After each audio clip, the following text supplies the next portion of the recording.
So today I will start my lecture from the chapter journal, and this lecture I will explain opening entry. I will explain opening entry. तो opening entry होता क्या है? Basically जब भी कोई form start की जाती है तो उस टाइम हम अपनी बुक्स ऑफ अकाउंट में एक एंट्री करते हैं जिस एंट्री को बोला जाता है ओपनिंग एंट्री। तो एक क्वेश्चन ले रही हूँ मैं उससे रिलेटेड कि आपको कैसे पास करनी है वो एंट्री। कई बार बच्चे कंफ्यूज हो जाते हैं तो आपको ये एंट्री कैसे पास करनी है। देखो ये क्वेश्चन है हमारा, following balance existed in the books of Majors Anand Stores as on 1st April 2020।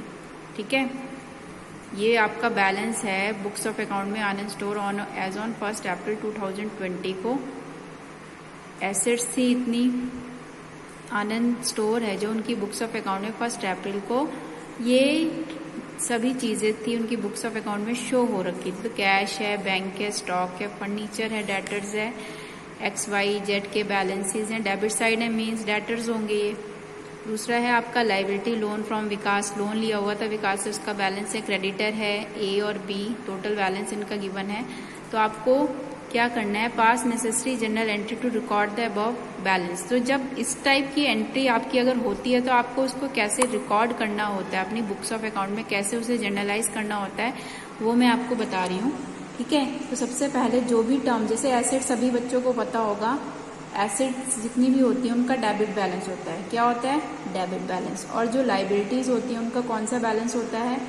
Credit balance होता है। तो जो एसेट्स होती हैं उनका डेबिट बैलेंस होता है। तो जब आप उसको जर्नलाइज करोगे, जर्नल एंट्री करोगे, तो आपको उसको डेबिट साइड ही लिखना है। और जो लाइबिलिटीज होती हैं वो क्रेडिट साइड उनका बैलेंस होता है। तो उनको कौन सी साइड आप पोस्ट करोगे? क्रेडिट साइड पोस्ट करोगे। ठीक है, तो जैसे यहाँ पे कैश गिवन है, देन आपका क्या गिवन है? बैंक गिवन है, उसके बाद है स्टॉक, उसके बाद है आपका फर्नीचर है एक। ठीक है, ध्यान से देखना। फिर है आपका डेटर, फिर है यहाँ पे X है, Y है और Z है। ठीक है, मैंने ऐसे लिख लिया है cash, bank, stock, furniture, debtor, X, Y and Z।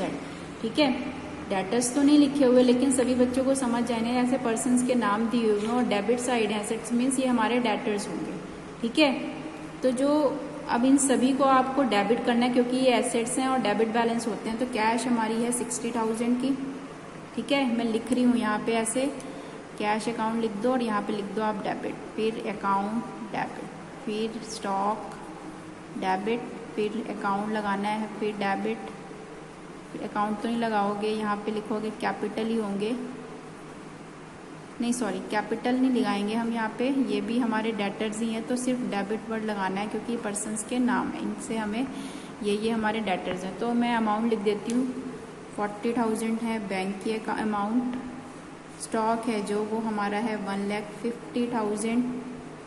Furniture है 43,000। ठीक है, डेटर है जो X का है जो बैलेंस वो 35,000 है। ठीक है, Y का है 50,000 और जो Z है हमारा डेटर्स गिवन है यहाँ पे। तो फर्स्ट है हमारा 35,000 का। ठीक है, 35 का दूसरा बैलेंस है हमारा 50,000 का। तीसरा Z है जो उसका बैलेंस है 60,000 का।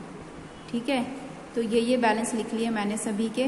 डेटर्स लिख लिए, बाय मिस्टेक मैंने डेटर्स की अमाउंट में लिख दी थी, टोटल अमाउंट नहीं आएगी आपको यहाँ पे ऐसे डाल के कौन कौन से डेटर्स हैं XYZ, तो मैंने उनके सामने अमाउंट्स लिख दी है। तो अगर मैं देखूँ तो इन सभी का टोटल ऑलरेडी गिवन है जो कि कितना है 1,45,000। ठीक है, देखिए यहाँ पे गिवन है 1,45,000 बैलेंस है। अब क्रेडिट साइड पे चलते हैं। क्रेडिट साइड में क्या क्या टर्म्स हैं? लोन फ्रॉम विकास, कितना लोन है विकास से लेना हमें?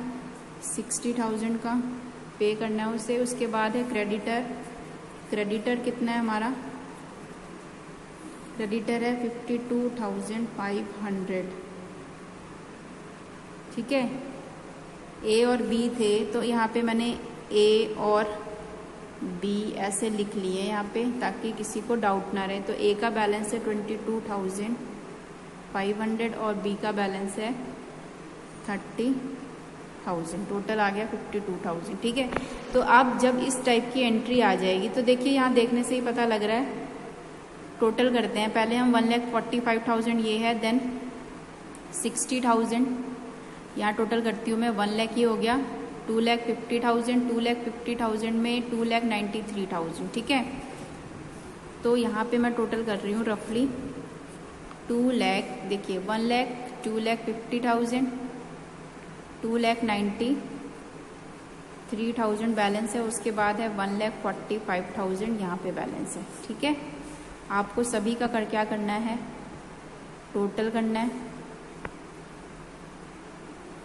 तो आपका जो बैलेंस आएगा वो कितना आएगा, 4,38,000 आएगा।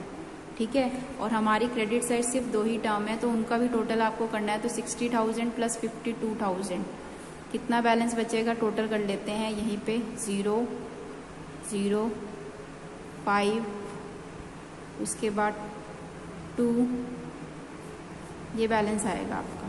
ठीक है, हमारा बैलेंस कितना आ रहा है, यहाँ पे आ रहा है 4,38,000 और यहाँ पे आ रहा है 1,12,500। ठीक है, तो ये तो होगी डेबिट साइड और ये होगी क्रेडिट साइड। अब दोनों इक्वल तो नहीं है ना, अगर इक्वल होंगी तब तो आपको कोई प्रॉब्लम नहीं, लेकिन अगर इन दोनों के बैलेंसेस में डिफरेंस होता है इस साइड के टोटल, और आपको ओपनिंग एंट्री में क्या करनी है, डेबिट साइड वाली टर्म लिख ली, देन क्रेडिट साइड वाली टर्म लिख ली। अब दोनों के टोटल करने के बाद उनके बैलेंस निकालने हैं। अब बैलेंस में निकाल रही हूँ यहाँ पे 0, 0, 5।